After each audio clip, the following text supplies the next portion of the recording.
नमस्कार साथियों, स्वागत है आपका आपके अपने स्टडी प्लेटफॉर्म पढ़ाई.com पर। तो फिर से एक नए सेशन के साथ मैं आपके सामने उपस्थित हूँ। तो इस सेशन की शुरुआत करते हैं हम दो लाइनों के साथ। छोटी सी मोटिवेशन की लाइनें हैं कि कोशिश तब तक करते रहिए जब तक सफल न हो जाएं। कि कोशिश जब तक करते रहिए कि जब तक सफल न हो जाएं, क्योंकि लोग आपकी सफलता को सलाम करते हैं, आपकी कोशिश को नहीं। तो इसी के साथ अपने शुरुआत करते हैं आज के सेशन की। तो आज का जो हमारी अगली फ्लैगशिप योजना के अंतर्गत रहने वाली है, कौन सी है? कुसुम योजना। कुसुम योजना के जो हम पढ़ने वाले हैं वो तीनों घटक हम पढ़ेंगे, घटक ए, घटक बी और घटक सी, यानी 3 कंपोनेंट्स में इस योजना को, कुसुम योजना को बांटा गया है, जिसके बारे में आज की क्लास है, आज का जो हमारा सेशन है वो रहने वाला है। अब बात करें कुसुम योजना के बारे में, तो केंद्र सरकार की, राज्य सरकार की मिलीजुली योजना है और इसका जो उत्तरदायी विभाग है यानी मेन विभाग इसका जो रहने वाला है, वैसे हम पहले बात कर चुके हैं भी फ्लैगशिप योजनाओं का जो आयोजनकर्ता विभाग है या नोडल विभाग है वो कौन सा विभाग है। पूरी फ्लैगशिप योजना को जो लीड कर रहा है, यानी दूसरे जो जिन योजनाओं के अधीन विभाग आते हैं उनको जो निर्देशित कर रहा है वो तो आयोजना विभाग है, लेकिन योजनाओं के जो मुख्य विभाग हैं वो कौन से हैं? ऊर्जा विभाग है। कौन से? ऊर्जा विभाग के तहत ये कुसुम योजना अपनी काम करने वाली है। अब बात करें कुसुम योजना का पूरा नाम, कुसुम योजना का पूरा नाम क्या है? तो इसका पूरा नाम है प्रधानमंत्री किसान ऊर्जा सुरक्षा एवं उत्थान महाअभियान। प्रधानमंत्री किसान ऊर्जा सुरक्षा महाअभियान, उत्थान और महाअभियान, इस योजना का पूरा नाम है जो रहने वाला है। कौन सी योजना है? कुसुम योजना, प्रधानमंत्री किसान ऊर्जा सुरक्षा एवं उत्थान महाअभियान। अब बात करें बजट घोषणा, कौन से बजट घोषणा के तहत इस योजना को लागू किया गया था? तो बजट घोषणा 2018-19 का केंद्रीय बजट है, यानी केंद्र सरकार का जो बजट था उसमें योजना की शुरुआती रूपरेखा की घोषणा की गई थी। योजना की जो शुरुआती रूपरेखा रही उसकी घोषणा है जो बजट घोषणा 2018-19 है उसके तहत की गई। और प्रशासनिक मंजूरी, यानी प्रशासन की तरफ से जो सरकारी मंजूरी है या सरकार की तरफ से जो प्रशासन इसके अंडर में आता है, जिस प्रशासन के अंडर में ये योजना आती है उसकी तरफ से जो मंजूरी मिली है वो कब मिली है इस योजना को? वो मिली है 8 मार्च 2019 को नवीन और नवीकरणीय जो ऊर्जा मंत्रालय है यानी MNRE द्वारा इसे आधिकारिक मंजूरी दी गई। आधिकारिक मंजूरी किसके द्वारा दी गई? तो इस योजना को जो आधिकारिक मंजूरी मिली वो नवीन और नवीकरणीय जो ऊर्जा मंत्रालय है यानी MNRE है उसके द्वारा आधिकारिक मंजूरी इस योजना यानी कुसुम योजना को प्रदान की गई। अब बात करें इसका प्रभावी कब तक रहने वाली है, यानी इसका पूरा जो लक्ष्य रखा गया है, कब तक इस योजना का लक्ष्य है? तो 31 मार्च 2026 तक प्रभावी दिशा निर्देश जारी। जो 31 मार्च 2026 तक है जो प्रभावी रहेगी। और इस जो अवधि को बढ़ाकर अब कर दिया गया है वर्तमान में 31 मार्च 2027 तक, वर्तमान में इस अवधि को बढ़ा दिया गया है। 31 मार्च 2027 में इसे बढ़ा दिया गया है। अब वो जो दिशा निर्देश जारी हुए थे, यानी जो किस प्रकार ये योजना कार्य करेंगे, क्या क्या इसके डायरेक्शंस रहेंगे, इनका जो निर्धारण या उनकी जो घोषणा या नोटिफिकेशन जारी किया गया था वो किया गया था जुलाई 2019 में। इस योजना के संपूर्ण जो दिशा निर्देश जारी कर दिए गए ताकि इस योजना की पूरा कार्यान्वयन किया जा सके। अब बात करें योजना के कार्यान्वयन के लिए विस्तृत दिशा निर्देश कब जारी किए गए? जुलाई 2019 में। और लक्ष्य इसका जो रहने वाला है 34,800 मेगावाट सौर क्षमता बढ़ाना, मार्च 2026 तक इसका लक्ष्य रहने वाला है। और हमने चर्चा की भी, मार्च 2027 तक इस योजना को अब वर्तमान में प्रभावीकरण इसका बढ़ा दिया गया है मार्च 2027 तक। अब बात करें इस योजना का उद्देश्य क्या रहने वाला है, तो हम पहले भी देख चुके हैं भी, सरकार कोई अगर योजना लागू कर रही है किसी राज्य में या संपूर्ण देश में, तो सरकार का कोई लक्ष्य रहता है, कोई उद्देश्य रहता है भी इस योजना से हमें कुछ प्राप्ति करें, हमारे देश को, हमारे राज्य को उस तरफ लेकर जाएं। तो इसमें इस योजना के पीछे हमारी जो राजस्थान सरकार है इस योजना को फ्लैगशिप योजनाओं में शामिल करने का क्या कारण रहा?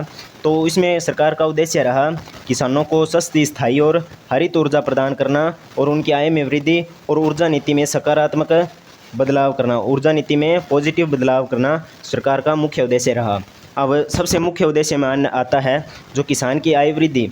आय वृद्धि किस प्रकार, दो प्रकार से आय वृद्धि की जाएगी। एक तो जो किसान का, एक तो सीधी हमारे जो मीटर से, ग्रिड से सीधी विद्युत सप्लाई आती है, उस सप्लाई को रोककर यानी सौर ऊर्जा को बढ़ावा देकर, और एक डीजल द्वारा, डीजल पंप संचालित होते हैं उनको कम कर, और जो बंजर ज़मीन पर है, बंजर ज़मीन पर सरकार क्या है, सोलर लगा रही है। किसान की जो बंजर ज़मीन पड़ी है जिस पर किसान किसी कारणवश या वो ज़मीन ऐसी हो चुकी है भी किसान उस पर खेती नहीं कर सकता, तो उस ज़मीन पर क्या है, सोलर जो प्लांट है उनकी स्थापना कर ग्रिड को बेचा जाता है। जो ग्रिड सप्लाई करता है अन्य जो पूरे इलाके में, उसको इस सोलर से प्लांट से बनी ऊर्जा का बेचा जाता है, जिससे किसान की ऊर्जा में, किसान की आय में क्या वृद्धि हो।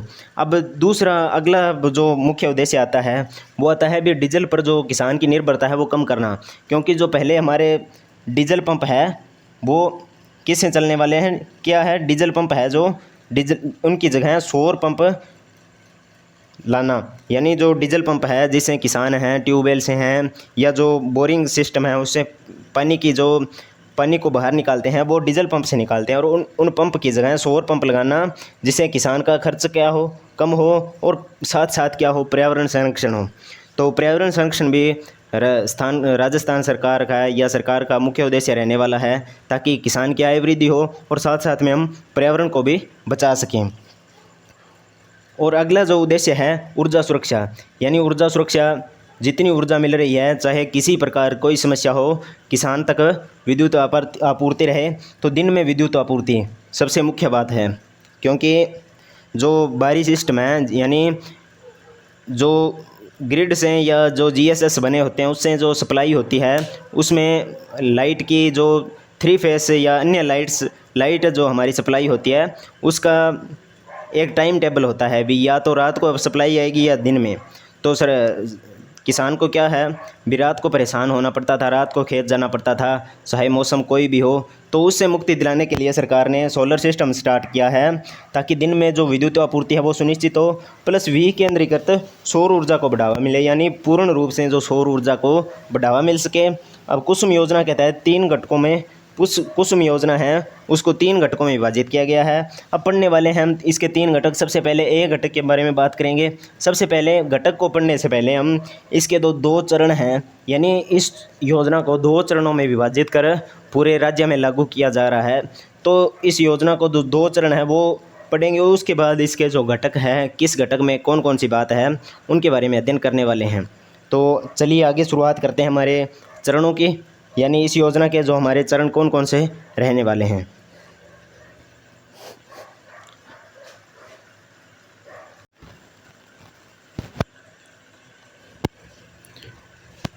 तो चरणों की बात करें अगर हम, जो इस योजना के चरण हैं वो 2 चरणों में इस योजना को लागू किया जा रहा है। तो 2 चरण कौन कौन से हैं वो पढ़ते हैं। तो प्रथम चरण में क्या है, प्रथम चरण जो कुसुम योजना का प्रथम चरण है उसके तहत पढ़ें। तो इसका क्रियान्वयन कौन कर रहा है, राजस्थान अक्षय ऊर्जा निगम है, उसके द्वारा जो कुसुम योजना है उसके प्रथम चरण का क्रियान्वयन किया जा रहा है। यानी प्रथम चरण में जो इस योजना को जो ऑपरेट करने वाला है वो कौन है, राजस्थान अक्षय ऊर्जा निगम लिमिटेड। अब बात करें इस योजना का जो प्रथम चरण है उसमें कार्य क्या क्या होने वाले हैं। अब इन कार्यों की बात करें तो 33 से 11 के किलोवाट के जो सब स्टेशन हैं, यानी जीएसएस है, उनकी स्थापना करनी है 5 किलोमीटर के दायरे में। और जो बंजर भूमि है या अनुपयोगी भूमि है, किसी किसान की बंजर या अनुपयोगी भूमि है, उसका उपयोग कर क्या करना है, उस पर क्या है 0.5 से 2 मेगावाट तक क्षमता के जो छोटे सौर संयंत्र है उनकी स्थापना प्रथम चरण के तहत की जानी है। यानी जो किसी किसान की अगर अनुपयोगी भूमि है या बंजर भूमि है, किसी कारणवश बंजर पड़ी है, यानी उस भूमि से किसान है जो फसल नहीं ले रहा है और वो उपयोग में नहीं ले रहा है किसान, तो इस उस भूमि का उपयोग करना है इस योजना के तहत, इस चरण के तहत, जिसमें 0.5 से 2 मेगावाट के जो छोटे सौर संयंत्र है, सौर प्लांट है, वो स्थापित किए जाने हैं, ताकि इस 0.5 से 2 मेगावाट क्षमता के सौर संयंत्र स्थापित करने हेतु 722.5 मेगावाट की क्षमता के साथ 623 आवेदकों का चयन इसके तहत, इस योजना के तहत किया जा चुका है। और दिसंबर 2024 तक 602 मेगावाट के संयंत्र भी इसके तहत स्थापित हो चुके हैं।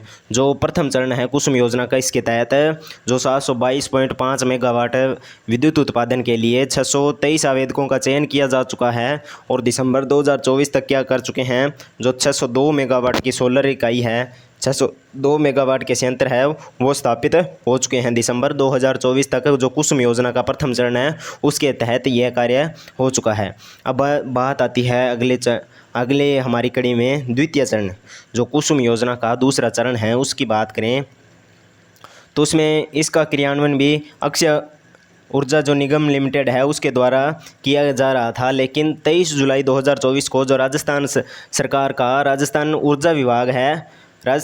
जो ऊर्जा विभाग है उसके निर्देशानुसार जो राजस्थान डिस्कॉम्स की कंपनियां हैं JVVNL और AVVNL और JDVVNL के तहत को हस्तांतरित कर दिया गया है। इन कंपनियों को इसका जो क्रियान्वयन है, जो कुसुम योजना के दूसरे चरण का जो क्रियान्वयन है, इन कंपनियों को दे दिया गया है। कौन कौन सी हैं? JVVNL और AVVNL और JDVVNL को हस्तांतरित कर दिया गया है। और लक्ष्य जो दूसरे चरण का रहने वाला है, जो कुसुम योजना है उसके जो दूसरे चरण का लक्ष्य रहेगा वो 1000 मेगावाट तक की संयंत्रों की स्थापना। अब बात करें, अब हमने सबसे पहले इस योजना के संदर्भ में बात करी भी किस प्रकार लागू किया जा रहा है। सरकार ने इसकी घोषणा की, कौन से बजट के तहत कितना इस पर खर्च किया जाना है। उसके बाद हम बात कर रहे हैं इसके चरण की। तो प्रथम चरण हमने पढ़ा, और जिसमें हमने पढ़ा भी राजस्थान अक्षय ऊर्जा निगम इसको लागू कर रहा है। 0.5 से 2 मेगावाट तक के विद्युत सोलर संयंत्र स्थापित किए जा रहे हैं, और इसमें आवेदकों का चयन 623 आवेदकों का चयन किया जा चुका है। और दूसरे चरण की बात पड़ी। इसके बाद अब बात आती है कुसुम योजना के घटक की। तो इस योजना को 3 घटकों में लागू किया जा रहा है। सबसे पहले घटक ए पढ़ते हैं। A, B और C 3 घटक है। तो सबसे पहले बात आती है ए घटक की।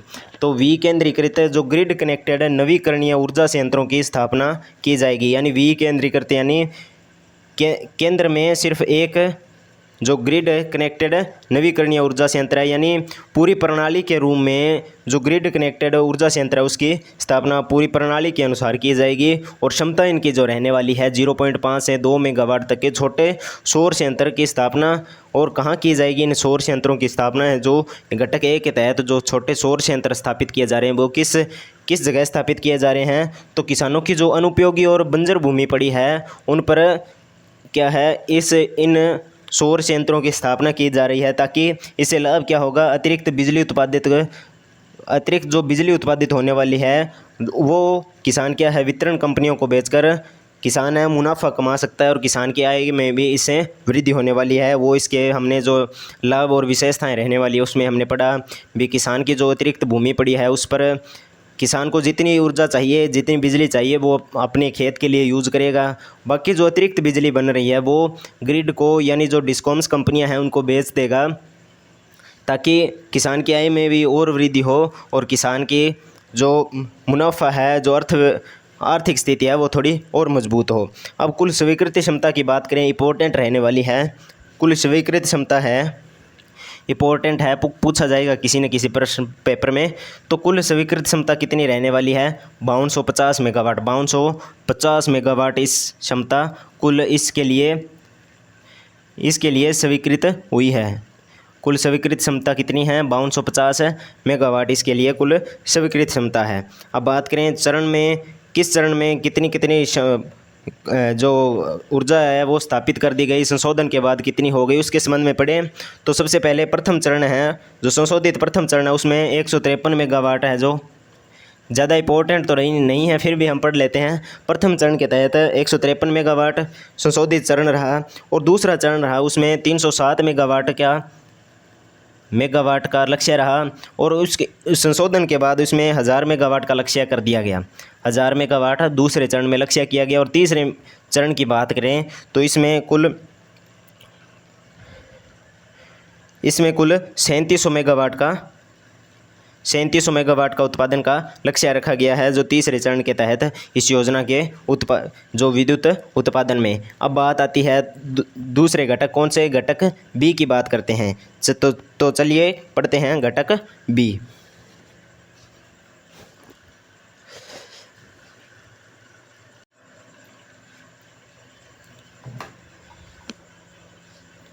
अब घटक बी की बात आती है, तो घटक बी के बारे में बात करें तो इसमें क्या करना है, जो स्टैंड अलोन सौर कृषि पंपों की स्थापना, यानी जो स्टैंड पर आधारित है, यानी स्टैंड पर लगाकर जो स्टैंड की तरह इस प्रकार स्टैंड बने होते हैं उस पर जो सौर कृषि पंपों की स्थापना की जानी है। यानी सोलर के लिए जो सौर कृषि पंप है, सोलर प्लेट है, उनको स्टैंड पर यानी 14 लाख स्टैंड अलोन कृषि पंपों की इसके तहत स्थापना की जाएगी।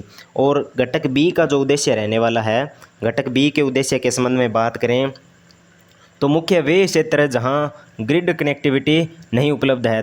घटक बी का उद्देश्य रहेगा ग्रिड कनेक्टिविटी, यानी नज़दीक कोई सब स्टेशन नहीं है, कोई विद्युत कनेक्शन वाली सिस्टम नहीं है, जिससे जो विद्युत आपूर्ति पीछे डिस्कॉम्स द्वारा दी जा रही है वो आपूर्ति जिन क्षेत्रों में नहीं हो रही, वहाँ घटक बी है जो काम करने वाला है। 14 लाख जो स्टैंड अलोन कृषि पंपों की स्थापना की जाएगी। और इसके तहत क्या क्या प्रावधान है, तो 3 से 10 HP तक के जो सौर पंप स्थापना को समर्थन घटक बी के तहत मिला है। यानी 3 HP से 10 HP 3 हॉर्स पावर की जो मोटर होती है या पंप होता है, उससे लेकर 10 हॉर्स पावर का जो पंप है उसके तक स्थापना को यह समर्थन करता है। और अधिकतम अनुदान, यानी यहाँ तक समर्थन तो करता है, और इसमें जो अधिकतम अनुदान मिल रहा है वो कितना मिल रहा है, 7.5 HP, यानी 7.5 HP तक की जो पंप है उसका अनुदान सरकार द्वारा दिया जा रहा है। और इसके लिए जो पात्र किसान कौन कौन से हैं, यानी कौन कौन किसान इसके लिए एलिजिबल है, तो घटक बी के लिए जिन किसानों के पास बिजली उपलब्ध नहीं है, यानी खेत में जो बिजली कनेक्शन है, यानी ग्रिड द्वारा जो सब स्टेशन स्थापित किए गए हैं उनसे किसानों को बिजली उपलब्ध नहीं हो रही है वो, और वे किसान जो डीजल पंपों पर निर्भर है, यानी सिंचाई के लिए ट्यूबवेल की सिंचाई के लिए जो किसान डीजल पंपों पर उपलब्ध निर्भर है, और जिन किसानों के पास बिजली कनेक्शंस उपलब्ध नहीं हैं वो इस घटक बी के लिए क्या है, एलिजिबल है। और किसानों का इसमें हिस्सा क्या रहने वाला है, किसानों का इसमें हिस्सा रहेगा 40%। 40% किसान द्वारा इसमें व्यय किया जाएगा, जिसमें किसान को आगे और सुविधा दी है सरकार ने भी। अगर किसान यानी 1 लाख रुपए की लागत आ रही है तो 40,000 रुपये किसान को स्वयं देने होंगे। अगर उस 40,000 में से भी किसान नहीं दे पा रहा है तो सरकार ने एक और सुविधा कर दी भी, 30% बैंक से किसान है जो ऋण ले सकता है, यानी 30,000 रुपये इसमें किसान क्या है, अगर मान लें हम उदाहरण के तौर पर कुल 1 लाख रुपए इस सोलर सिस्टम पर लागत आ रही है, तो उसमें 40,000 किसान को वहन करने हैं, और वो 40,000 बाई चांस किसान नहीं दे पा रहा है तो उसे क्या है, 30,000 रुपये वो बैंक से लोन ले सकता है, और 10,000 रुपये वो स्वयं से क्या है दे सकता है, देने होंगे उसे किसान को 10,000 रुपये स्वयं द्वारा चुकाने होंगे। और शेष 60% है, यानी 40% देने के बाद शेष 60% जो बचता है उसमें 30% तो देंगे केंद्र सरकार, और 30% ही राज्य सरकार द्वारा इसके तहत अनुदान है जो किसान को सोलर पंप के लिए दिया जाना है। अब इसके बाद बात आती है घटक सी की। तो घटक सी का उद्देश्य क्या है, ग्रिड कनेक्टेड जो 35 लाख पंप है, यानी जिन किसानों के पास ग्रिड से यानी सब स्टेशन से विद्युत आपूर्ति होती है पहले से ही, जो विद्युत मीटर द्वारा पहले हमारे घरों में जो कनेक्शन, खेतों में जो कनेक्शन है उसके द्वारा किसान को जो विद्युत आपूर्ति हो रही है, उन 35 लाख पंपों का सौरीकरण, यानी उस ग्रिड जो कनेक्टिविटी से हटाकर उनको सौर ऊर्जा द्वारा, यानी सूर्य से ऊर्जा जो प्लेटों द्वारा, सोलर प्लेट द्वारा क्या है, उनको मौजूद ग्रिड से जुड़े पंप और सौर ऊर्जा से चलाना। जो ग्रिड से ऊर्जा प्राप्त हो रही है उनको हटाकर उन पर सौर ऊर्जाकरण करना, ताकि किसान है जो इस सौर ऊर्जा पर निर्भर हो सके और उसकी आय में भी सुधार हो। अब बात करें इससे किसान को क्या लाभ होगा, तो किसान द्वारा सिंचाई हेतु विद्युत उपयोग करने के बाद जो अतिरिक्त विद्युत होगी उसको वो बेच सकता है ग्रिड को, यानी उसके अगर नज़दीक ग्रिड होगा तो उससे एक फ़ायदा और होने वाला है। भी सिंचाई करने के बाद ये तो है नहीं भी जितनी विद्युत बन रही है उसे सारी सिंचाई कर रहा है, तो सारे समय में जितनी जो विद्युत बनेगी उसे जितनी चाहिए होगी वो सिंचाई के लिए उपयोग करेगा, और उसके बाद क्या करेगा, उस जो अतिरिक्त विद्युत है उसको ग्रिड है जो सब स्टेशन है उनको बेचकर क्या है,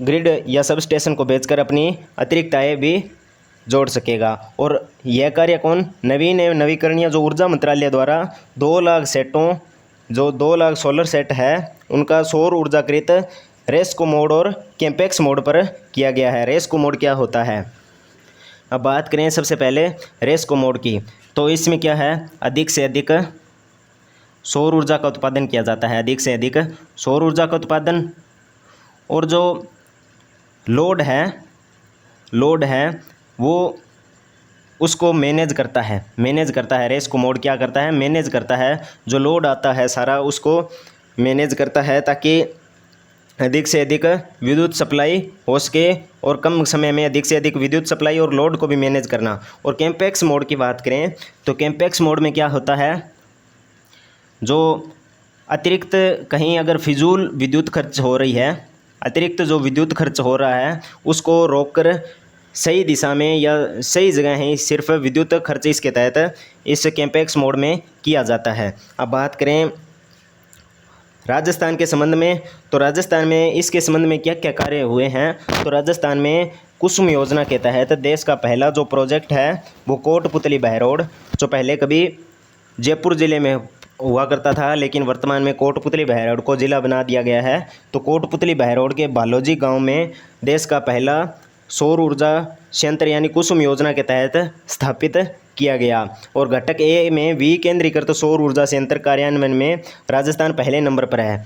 तो घटक ए में विकेंद्रीकृत ऊर्जा यानी जिस क्षेत्र में यानी जहाँ ऊर्जा की खपत हो रही है वहीं उसको उत्पादन कर वहीं उसकी खपत है जो वो कर देना, यानी अगर के नज़दीक खेतों में हैं, कोई खेत है जहाँ ये विद्युत है जो सिंचाई के लिए खपत हो रही है, तो वहीं किसी भूमि में जो अनाधिकृत भूमि पड़ी है, बंजर भूमि पड़ी है, उसमें वो सौर संयंत्र स्थापित कर वहीं उस विद्युत को उपयोग में ले लेना, यही क्या है, सौर ऊर्जा का विकेंद्रीकरण है। और उसके घटक ए में राजस्थान क्या है, प्रथम स्थान है। और राज्य में जो 1000 मेगावाट का उत्पादन है वर्तमान में हो रहा है, प्रतिदिन 1000 मेगावाट का सौर ऊर्जा द्वारा जो ये कुसुम योजना के तहत स्थापित किए जा रहे हैं उसमें 1000 मेगावाट का उत्पादन हो रहा है। इसका अर्थ है भी राज्य दिनों दिन सौर ऊर्जा क्षेत्र में प्रगति है जो कर रहा है। और 13 जनवरी 2025 तक जो घटक ए है उसमें राजस्थान को 5000 मेगावाट अतिरिक्त क्षमता आवंटित की गई है, यानी 13 जनवरी 2025 को जो राजस्थान सरकार द्वारा 5000 मेगावाट की अतिरिक्त क्षमता राजस्थान को अतिरिक्त दी गई है। तो ये थी हमारी कुसुम योजना, जिसमें हमने कुसुम योजना के संबंध में सबसे पहले संपूर्ण जानकारी हासिल की। उसके बाद चरणों के बारे में पढ़ा, कौन कितने 2 चरणों में लागू किया जा रहे हैं, और उसके बाद कंपोनेंट जो कंपोनेंट है उसके बारे में पढ़ा। कंपोनेंट 3 थे, ए, बी और सी। और फिर हमने पढ़ा राजस्थान के संदर्भ में इसकी क्या प्रगति है, क्या कार्य इसके तहत चल रहा है। तो ये थी हमारी कुसुम योजना, फ्लैगशिप योजना के तहत अगली कौन सी योजना थी, कुसुम योजना। तो जल्दी फिर मैं आपके सामने उपस्थित होऊंगा एक नए सेशन के साथ। तब तक के लिए दीजिए इजाज़त और तैयारी शिद्दत से करते रहिए। जय हिंद, जय भारत, जय राजस्थान।